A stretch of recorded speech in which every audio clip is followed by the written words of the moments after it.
course. Is this unprecedented for a president to do in this capacity? I think what's unprecedented is the number of signing statements and the blatancy with which it's done. Okay. Cheney and Bush have actually bragged about this. They continue to brag about it. For example, the latest example of this is the Defense Appropriations Bill, which was just passed, and President Bush assigned 4 signing statements to it. The bill specifically said that the president will not establish permanent bases in Iraq. The president wrote a signing statement saying, I'm not going to enforce that. So our president has found a trick to get past Congress and bypass the normal due process of law and create himself as giving himself powers de facto beyond what the letter of the law would allow. Absolutely. And the spirit of the law. Yeah. Yeah. 2 other S's. One, Cheney has been the prime mover behind setting up the spying on American citizens without warrants, which is against our 4th Amendment. And he set up a secret energy task force again against the open government laws. Then, 2 L's. He lied and continues to lie about the presence of weapons of mass destruction in Iraq as a reason for implementing a war of aggression against a sovereign state, Iraq. This is a violation of the UN Charter, to which the United States is a signatory. And people may not remember that our Constitution says that if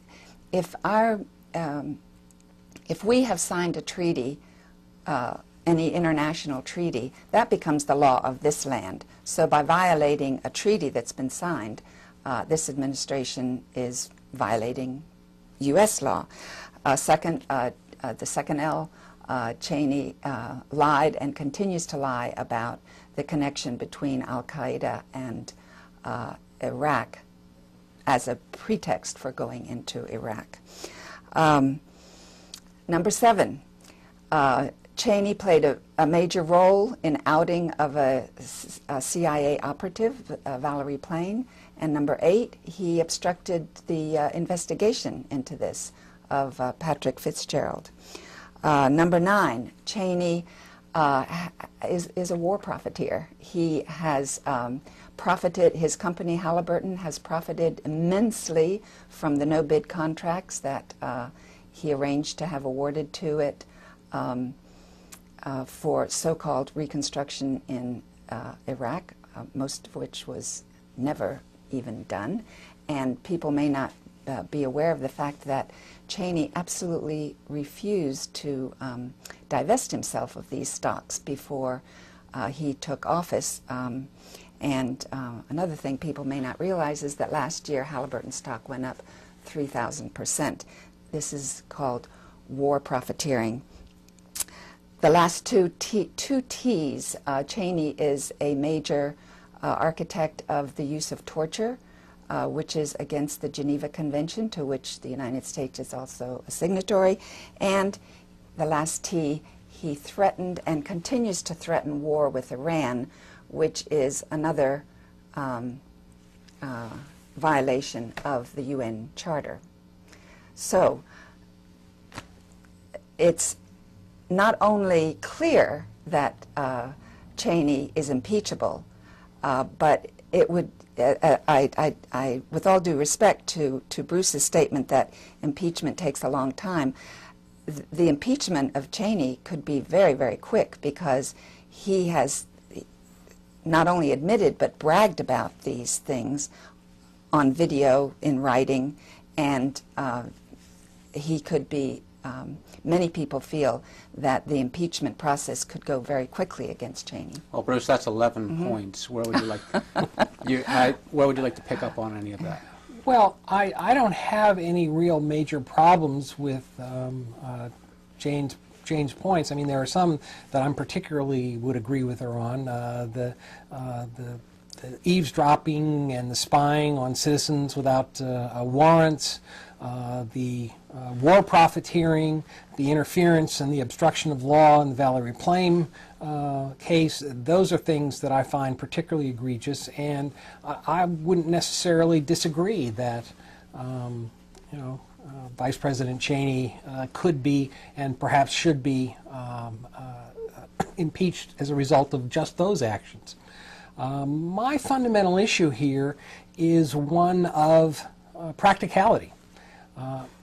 It takes, in order to have an impeachment be successful, the Senate has to vote 2/3 in order to in favor of that impeachment. It's not just a simple majority, it's a 2/3 majority. Well, with the current makeup of our Senate, that means that 16 Republicans are going to have to cross over to vote for impeachment. And you're going to have to keep every single one of the Democrats that's currently sitting. Well, with all due respect, I just don't see that happening. I think that you might get some crossovers. You might get close. I can't imagine 16 crossing over and saying, we're going to impeach Vice President of our party because he deserves it. They didn't do it with Ronald Reagan when it was pretty clear he was lying to Congress about Iran-Contra, and that it was pretty clear that his administration was in violation of a lot of United States laws concerning the conduct of foreign affairs, but that didn't even come up. So I really have a hard time believing that we're going to see 16 crossover votes. Now, even if you could guarantee that, which again I will dispute, the process is not going to be quick. Even if Mr. Cheney has bragged about his particular exploits, the fact is that it still is incumbent upon the House to go through the process of indictment, go through the process of accumulating evidence, go through the process of preparing the indictments and offering it to the Senate. And then the Senate has to go through the process of putting together the evidence and presenting it at a hearing.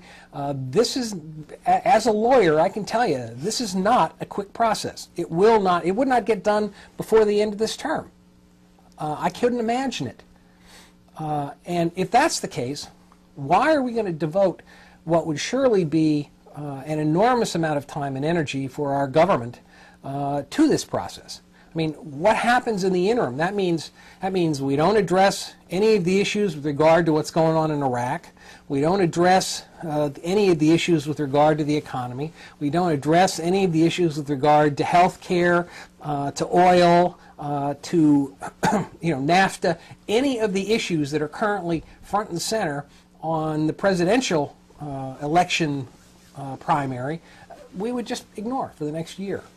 Now, is that really what you want to do? What do you say to the people who have families who don't have jobs? Well, I'm sorry, we got to put this aside. I know we're not going to impeach him. We're not going to be successful, but it's a matter of principle. And what do you say to the families who have kids but don't have any health care coverage? Well, gee, I'm sorry. We have to do this thing as a matter of principle.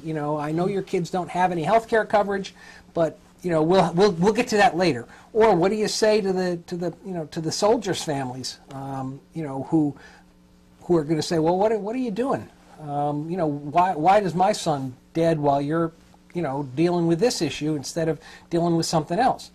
I think that there's just too much that needs to be done in this country. There are too many things that need to be done in this country for us to be doing something as divisive and probably impractical and perhaps and largely unaccomplishable as going into an impeachment mode.